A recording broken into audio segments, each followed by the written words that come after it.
चुनिंदा नेपाल के लोगों की फीलिंग होगी, सब ऐसा नहीं सोचते होंगे, पर फिर भी मैंने इस पे थोड़ा सा पढ़ा। टर्न्स आउट मैं भी उन इग्नोरेंट लोगों में से एक हूँ। और 2015 में ऑनरेबल प्राइम मिनिस्टर मोदी ने भी यही पूछा था कि नेपाल के लोग हमें पसंद क्यों नहीं करते।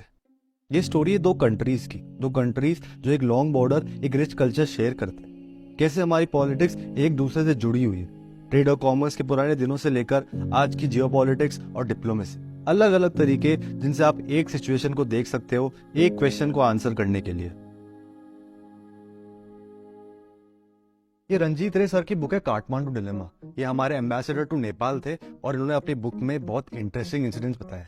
मैं आपसे एक शेयर करता हूँ। Good evening and welcome to the Dashrath Stadium in Kathmandu, Nepal. 2013 में नेपाल में India versus Afghanistan football match चल रहा था और नेपाल के लोग अफगानिस्तान को चेयर कर रहे थे और इंडिया के प्लेयर्स को बू। इनफैक्ट ये कहते हैं कि नेपाल के कुछ लोग हर उस टीम को सपोर्ट करेंगे जो इंडिया के अगेंस्ट खेल रही हो, भले ही पाकिस्तानी क्यों ना। और नेपाल के लोग बहुत प्राउड, बहुत नेशनलिस्ट लोग हैं। अभी पिछले साल हमारे ऑनरेबल फॉरेन मिनिस्टर ने बोल दिया था कि गौतम बुद्ध एक ग्रेट इंडियन थे और इस बात को लेकर नेपाल में प्रोटेस्ट हो गए। वहां के फॉरेन मिनिस्टर ने स्टेटमेंट तक निकाल दिया कि ऐसे कैसे बोल रहे हो, गौतम बुद्ध नेपाल में पैदा हुए थे। मैं आपको इसलिए बता रहा हूँ क्योंकि सिचुएशन इतनी कॉम्प्लिकेटेड है, छोटे छोटे इंसिडेंट भी ऐसे ब्लो अप कर जाते हैं। हमारा रिलीजन, कल्चर, ट्रेडिशन, लैंग्वेज जो इन दो कंट्रीज को जोड़ता है वही हमारे बीच टेंशन भी क्रिएट करता है।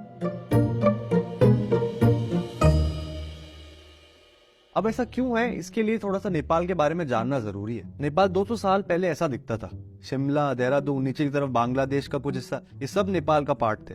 और इंडिया में उस टाइम ईस्ट इंडिया कंपनी थी और ये ऊपर तिब्बत। अब ये 200 साल पुरानी बात है, तब इंटरनेट वगैरह कुछ नहीं था और तब तिब्बत को एक मिस्टिकल लैंड की तरह देखा जाता था। ईस्ट इंडिया कंपनी को उस टाइम पैसे चाहिए थे और तिब्बत में थी पश्मीना जो लंदन में और महंगी बिकती। पर अगर तिब्बत पहुंचना है तो नेपाल से जाना पड़ेगा, मगर नेपाल ने साफ मना कर दिया, कोई अंदर नहीं आएगा। तो अंग्रेजों और नेपाल के बीच वॉर स्टार्ट हो गई। 2 साल तक वॉर चली पर कोई सब्सटैंशियल रिजल्ट नहीं आया, पर नेपाल थोड़ा कमजोर पड़ रहा था। तो उसके बाद एक ट्रीटी साइन की गई और नेपाल को अपना बहुत सारा हिस्सा अंग्रेजों को देना पड़ा। उसी के बाद से नेपाल आज तक ऐसा दिखता है।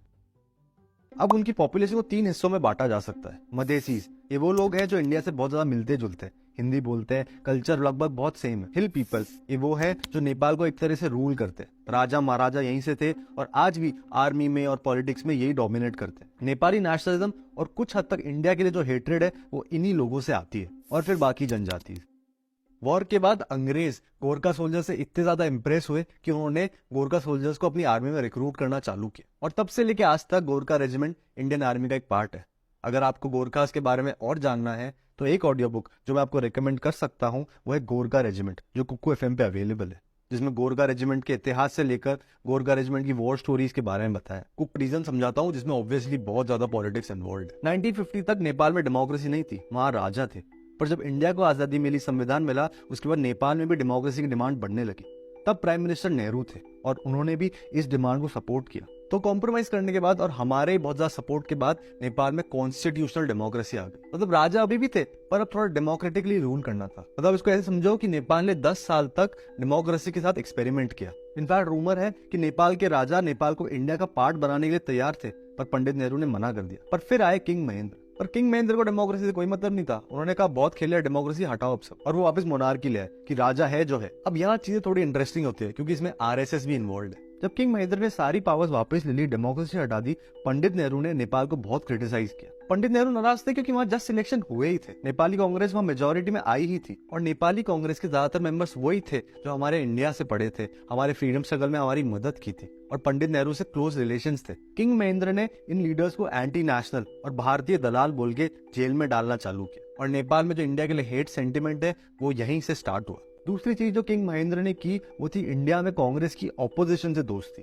मतलब RSS।